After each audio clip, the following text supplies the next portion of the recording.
Carlos? Yeah, I can't either.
What age groups are really supporting of Trump, what gender is really supporting of Trump.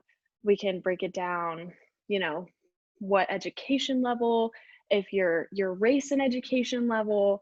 It's really, really cool. And, to reiterate, when I was in high school taking basic stats, I was definitely doing just what I needed to do to get an A, pass the class, and get through it. But you guys, I really think you should pay attention here and kind of see that there are a lot of real world applications. Like, there's any class that you should remember and really take away stuff, it is this class because it applies to every field, and being able to understand this data and then see how it applies to the real world can really tell you some really cool just facts about our society and things like that. Is there anything else you wanted me to touch on, Mom? I tried to keep that short and sweet.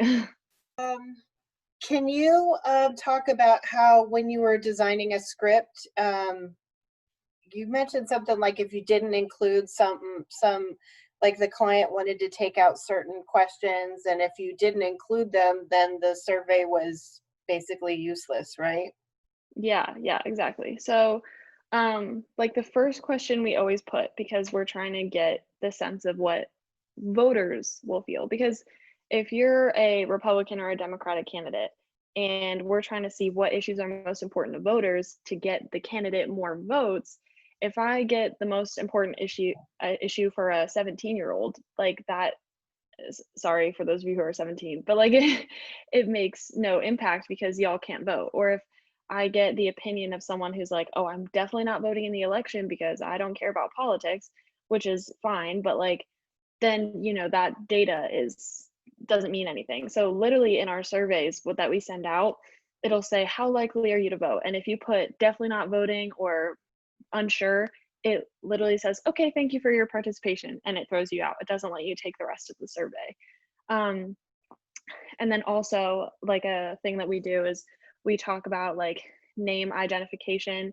So this is another thing with like biases and stuff like that. Like we can't really be asking people questions about, a a certain governor or a certain representative if they have no idea who that person is. Like some people just really don't pay attention, or they, you know, just don't know who their state senate representative is, because government is really complex and there's several different levels, which is, you know, fine. But so we always ask like a question in the very beginning, like, how well do you know like this candidate? And one of some of the ones that are always there are Donald Trump, Joe Biden, because pretty much if you're on any news source or on social media in general, you'll know who Donald Trump and Joe Biden are. And then it'll go into like the governor of that state and then the representatives for the race that we're trying to see. And what's cool actually too is that when we're looking at smaller like districts, like for your state House of Representatives, so not the United States House of Representatives, but your state House of Representatives, your state Senate, sometimes people literally have no idea who their representative is for that district, or they've never heard of them. And so but that data is also significant, because when we go back to a client, we can tell them like, okay, well, to get more votes, like you just need to get your name out there. Like you need to get more people to know who you are. Because, you know, if people don't know who people are, or, you know, if you're looking at a ballot, like if you do go to vote for the November 3rd, 2020 elections, obviously like looking at the presidential election, you'll pretty much know who those are. Maybe you'll know the congressional ones, but if you're looking at the state representatives, and if there's one candidate where you've seen an ad on them, maybe even just one ad of them on the TV, and you liked them, whereas the other candidate, you've never heard of them, you're probably going to vote for the candidate that you've at least heard of. So those are just like cool things that, you know, even if it's may seem like an insignificant office or an office that not many people know about, we can still get some really good and significant data to relay back to the client. So what have you done as far as like any kind of analyzing data and stuff? Like, can you go into any of that? Yeah, so one thing that I do is after we send a survey out, and a lot of the things that we include in surveys are, I'm sure all of you have seen like political ads, and it'll be like a really negative ad against Joe Biden, like Sleepy Joe Biden, or, you know, like Donald Trump, Orange Cheeto, whatever, you know, something like that. Like there's, you know, different ads for different candidates. So one thing that we do in the scripts is we'll actually take, we call it like opposition research or hits on a candidate. So like if we were doing Joe Biden, for example, like if we were putting hits on Joe Biden, we'd put like Joe Biden has dementia, or Joe Biden supports universal health care, and that's going to waste all our tax dollars, or something like that.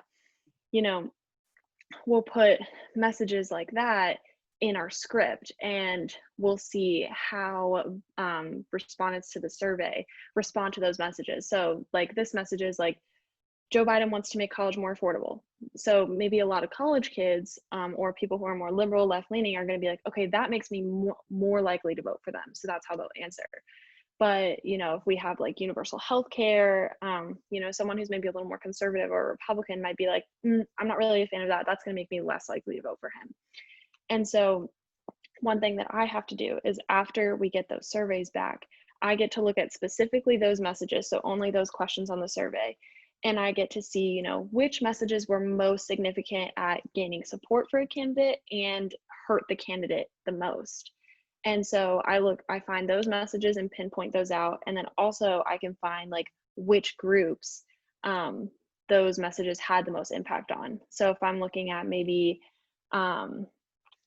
messages about defunding the police, things like that, I could see, and I'm pulling these, you know, groups out of my butt. So like, don't think this is real, but if I'm looking at a defund the police message, I could say, okay, well, women really responded to this message. So that's a target group for this message. And I can say, okay, kids that are 18 to 29, this message also really resonated with them. White college educated women. You can even break it down that far for just white college educated women. You can even break it down by like zip code. It's crazy. I will also reiterate this, your information is everywhere. Like I literally can probably access like individual voter profiles. So be careful of what you put out there. But anyway, So you can really break it down to really specific groups and then relay that back to a client of like, okay, you need to target these types of voters and these voters are in these areas. So that's just one of the really cool things that I get to do and see. Does anybody have any questions? Anyone? So you Come work on. with politicians?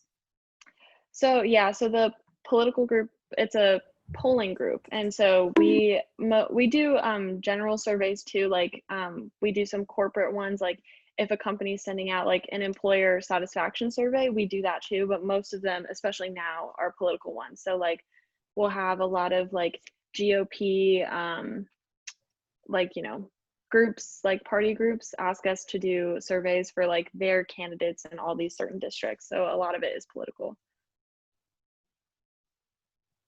Any other questions, guys? Oh, Does come anyone- on. It's okay, Mom. It's early. What has been something that has surprised you? Have you learned anything about a certain demographic that has surprised you? Yes.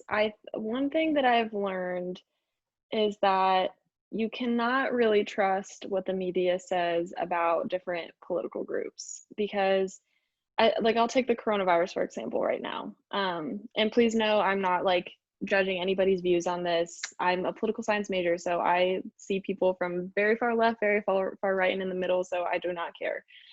But I think a lot of times the media portrays, you either think the virus is a hoax or you think that we need to completely shut down the world to get rid of the virus.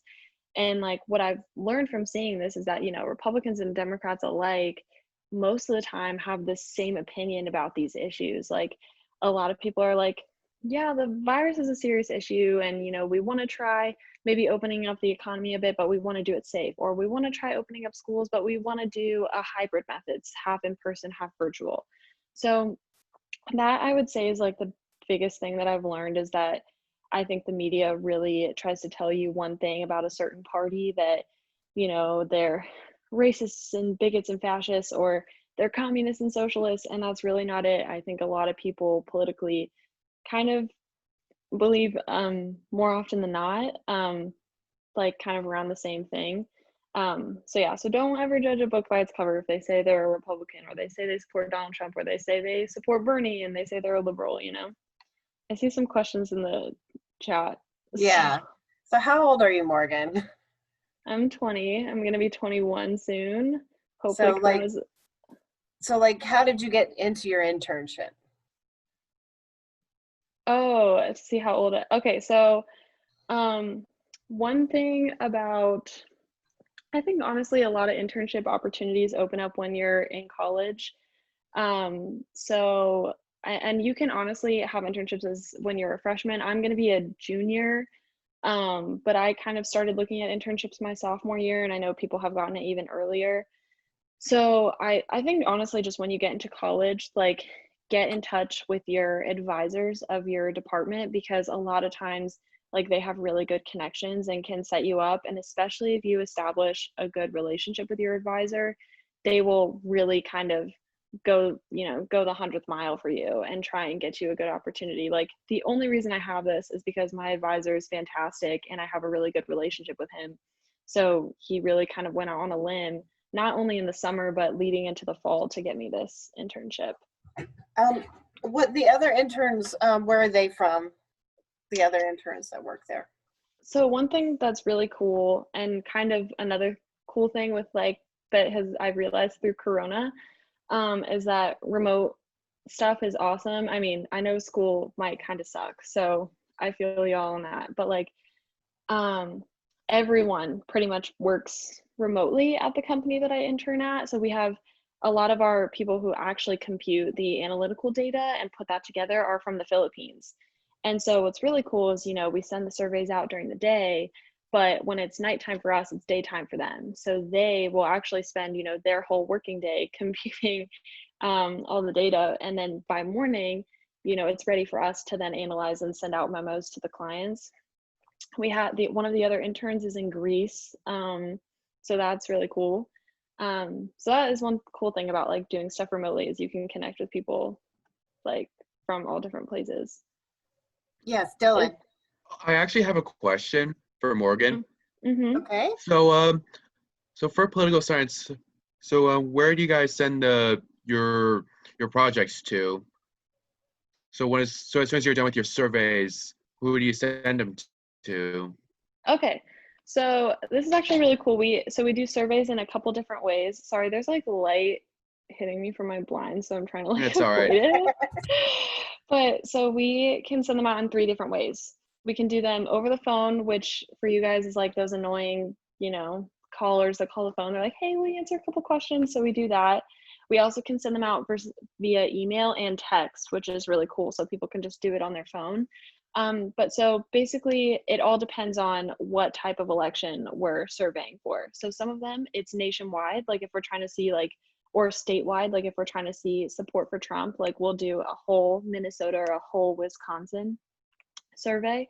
But if we're looking at, just the state house district in Virginia, state house district 3, then we'll only get respondents from that district. Because if we got respondents from other districts who can't even vote there, that wouldn't be relevant.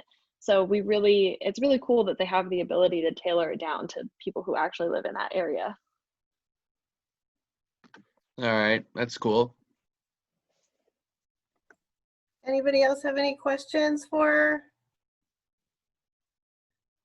I know it's kind of weird, but I just wanted you guys to see. Wait, Mom, I have a question. Oh, sorry, who? How many of you are going to be old enough to vote? Yeah, man, give me like 2 months, man. Oh. I'm actually 18 right now. Feels Yes. so bad for people that turn So I am- 18 after So November. I am qualified to vote. Oh. I know. Gotta wait Nice, another good 8 job. years. Yeah, oh, someone's turning 18 October 1st. Oh, yay. Yeah, no, Yeah, me too, definitely. yeah. So when I was a junior in high school, right? That was 2016. Yeah. Okay, I can't remember. It's so long ago. That was when, Trump first got elected. So obviously that was like a very heated election and I wasn't old enough to vote. And I remember all of us were like so upset. We're like, this is when we're finally understanding, what politics are about and stuff. And we couldn't vote yet. So this will actually be the first election that I can vote into. But y'all should definitely, if you can, get out there and vote. It's very important. No matter what ideology or side of the political spectrum you sit on, just get your voice heard. That's the one really awesome right that we have in this democracy. So please utilize it. There's not enough young voters. That's what I always see is there's not enough young voters. So get out there. I feel like it's the lines, it's the lines for me. Too long. Wait, how old do you have to be to vote? 18. You have to, 18? but you have to be 18 by November 3rd. So if you're, so if you're 17 and your birthday is November 2nd, you could actually go in early and still vote, as long as you're gonna be 18 by November 3rd. Yeah, you can register while you're 17. And also one thing that we learned, Morgan, is that she missed an election. She couldn't vote absentee because she hadn't voted in our state first, right? Yeah, well now it's different because now you can vote by mail for anything now with that's good. Corona. So yeah, so now it's not an issue for you guys. But yeah, anyway. It's a good experience. She voted with me this, when did we vote, Morgan? This summer for state rep. Yeah. Yeah. It's a good experience and the lines are not that long. So definitely. Seems like we're going to have to be missing this voting section, Yeah. Yeah. December's birthday is impossible, Yeah. Me on my December birthday. Is there an option to vote in person? No, it's epic. Okay. You can vote in person. You can vote early. So if you're not going to be around the election day, you can go in and vote early. And also you can vote by absentee or vote by mail. And it used to be that you had to have a valid excuse to vote absentee, you had to be military or you had to be college in another state like me. But now because of Corona, they're letting everyone vote by mail. Yeah, I'm kind of excited because my birthday's in October. So I always knew that I was going to be able to. That's so exciting. It's pretty exciting. So yeah, it's I'm glad that weeks.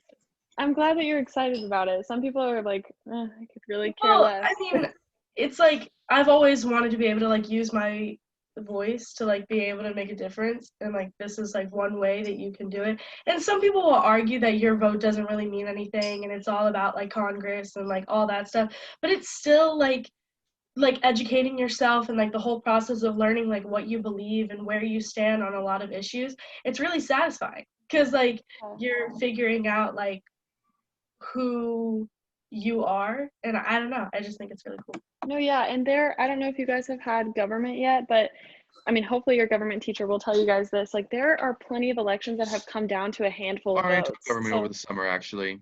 No, oh you yeah. didn't?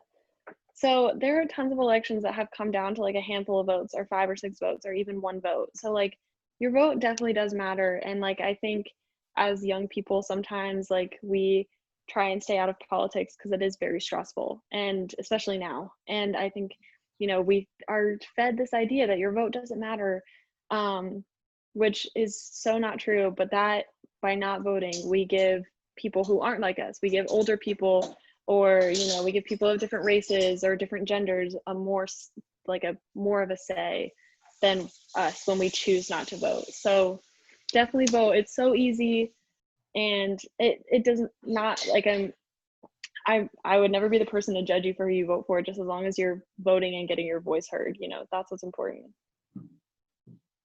You'll notice how things, as you get older and as you evolve, certain things become more important to you.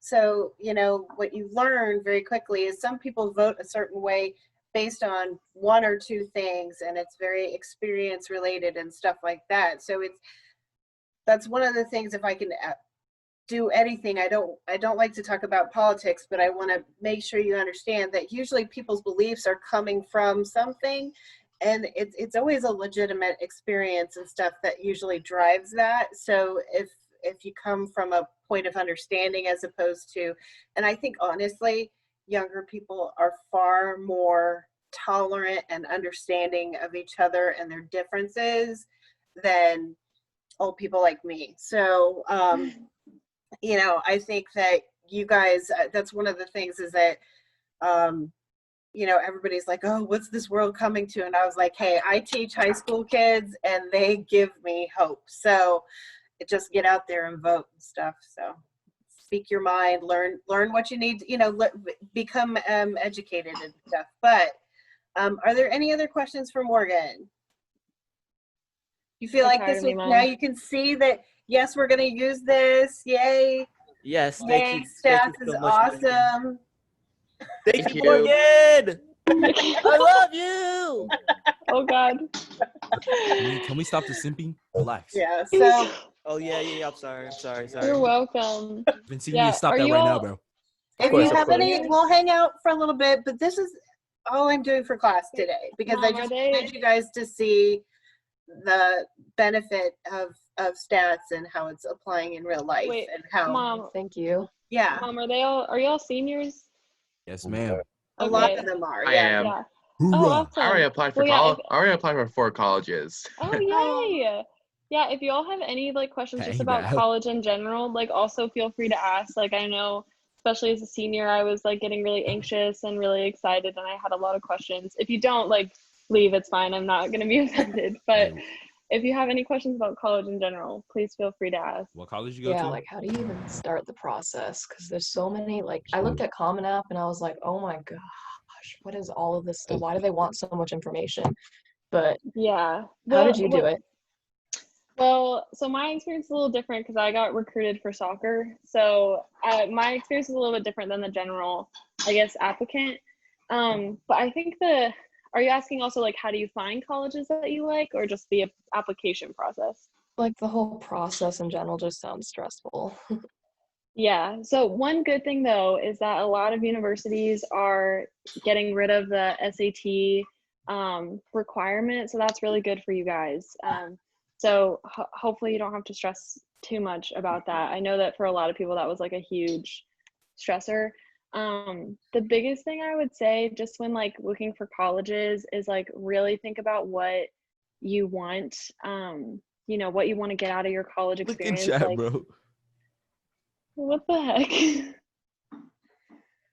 I'm just gonna You can ignore leave that. if you want to, guys, but Yeah, Yeah. you can definitely leave. I'm not going to be offended, but I would say like think about where you want to be. Like if it's really important for you to be close to home, pick colleges that are close to home, like JMU, UVA, VT, things like that.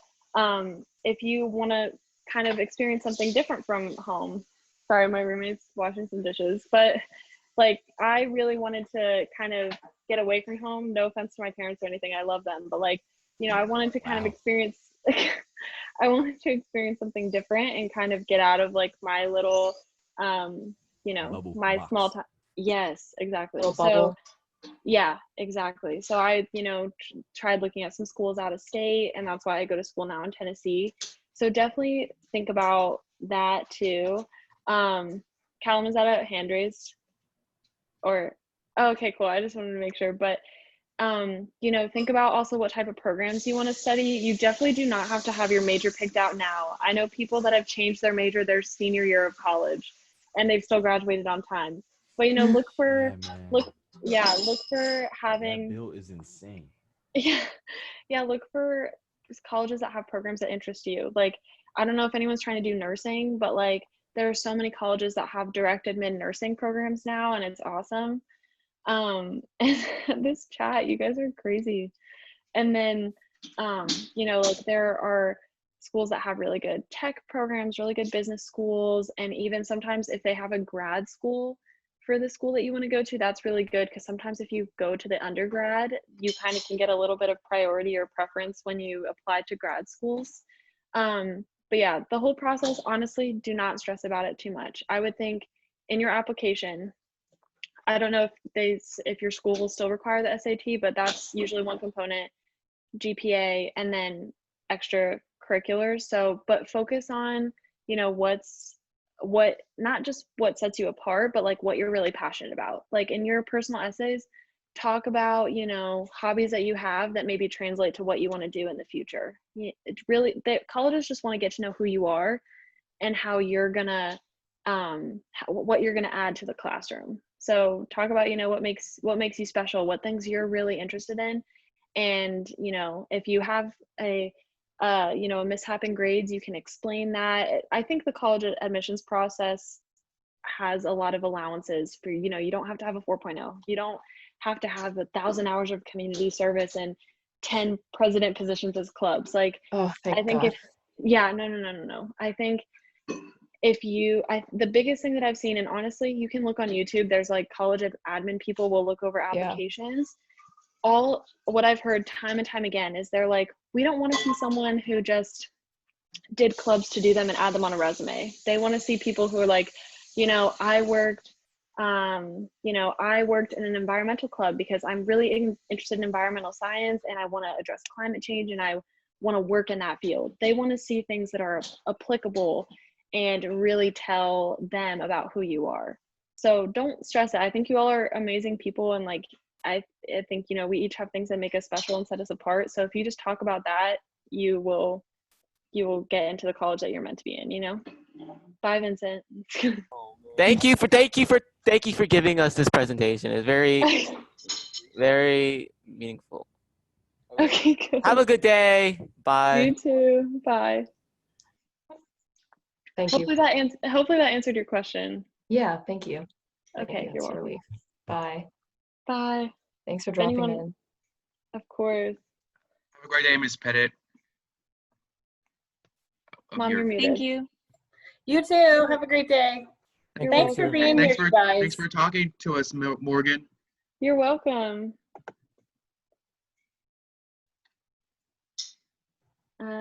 Yeah, there we go. Okay, I think Cameron's about to leave, unless Cameron has a question.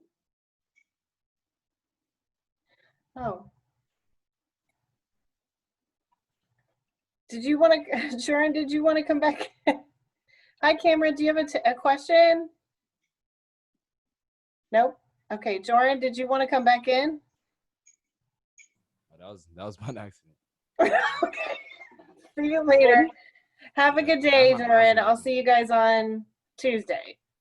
All right, thank you. Bye. You're welcome. Bye.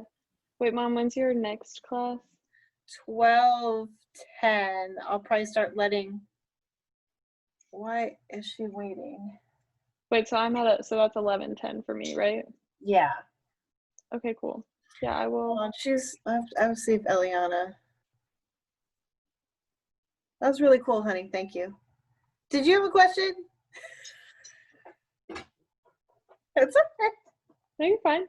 I had to come back because I kind of realized this period seemed kind of short today. Like It is short. It is short. I just wanted you guys to see, I wanted to make it really, just so you guys could see an application of statistics, kind of break you in kind of easy today. So, Okay, because I was like, wait a minute, did something change? So No, yeah, we're not going to do a lecture. We'll start next week, but just watch some of the videos that I posted and stuff, and you'll be good. oh my gosh, lunch starts at, wait a minute. Yeah, I know. This lunch starts at 11:30. So, What? Yeah, Oh, imagine trying to navigate y'all's schedule right now. oh, it's just crazy. so lunch is from 11:30 to 12. Yeah, lunch, so you got an extra long lunch, kiddo. wow. Well, I was just actually, while I'm here, I'll just ask more questions. But Oh yeah. I mean, go I mean, ahead. if you have anywhere to go, though, I'm not gonna hold you back. I have no classes today. I have nothing to do. I'm here for you. Okay, so like, you're going out of state, which means that's pretty expensive. Yeah. So well, I go to a private university, so it's obviously still expensive. Okay. So it's not like an out-of-state, in-state tuition thing, but yes, usually when you go, it It's is just a bit more. private. Yeah, it is a bit Yeah. more expensive. But I do think there are tons and tons and tons of scholarship and grant opportunities. So I would don't rule out a school right away because of the funds. And often, like, if you're if you're a prime candidate for them, like if they're like, wow, we really want you, like schools will sometimes go above and beyond to try and get you to come. So they'll give you the aid that you need to come there. So I'm interested in a private school. It's NYU, and they have a Wait, you say Smith? notorious. Wait, say that again. Say NYU or Yeah, NYU Tisch specifically. Oh, Tisch. Okay, wow. Yeah, so it's like they have like I already know what I want to major and minor in, but at that school specifically. But it's just that it's like my parents have made it very clear we cannot afford, Yes. like, we're middle class, so it's like either Yeah. be rich enough to pay the full sticker price or be like poor enough to get a ton of aid. So I'm over here like, oh, well, what about us stuck in the mid? We're kind of stuck in the middle. Yeah. But how did you like do all your like scholarships and stuff like that? Because that's, private schools are like freaking Yeah. expensive. So a lot of my aid obviously comes from soccer, but also a lot of schools often have just like a base merit scholarship that they give. So that's based solely on your academics. So if you have a good GPA, pretty good SAT score, you can often expect to get a certain amount of money like that. And then also there are tons and tons and tons of sites that just have scholarship after scholarship that you can apply to, sometimes even without an essay. So I'd really look into those because, oh, go ahead, Mom. Yeah, so Faith, my other daughter also goes to Belmont, and she's obviously not a soccer player, but we were able to get her about $10,000 worth of scholarships. She just applied to them. She started in November and started applying to them, and then go through the school scholarships, go through the all the other like organizations, through your banks, everything. And also we were able to get a grant for her. So, I mean, we're a middle class family too, mom's a teacher, so we don't make a lot of money. And I have 2 kids that go there. So it's definitely doable. So Yeah, definitely. Sometimes schools have like specific grants and stuff too. I would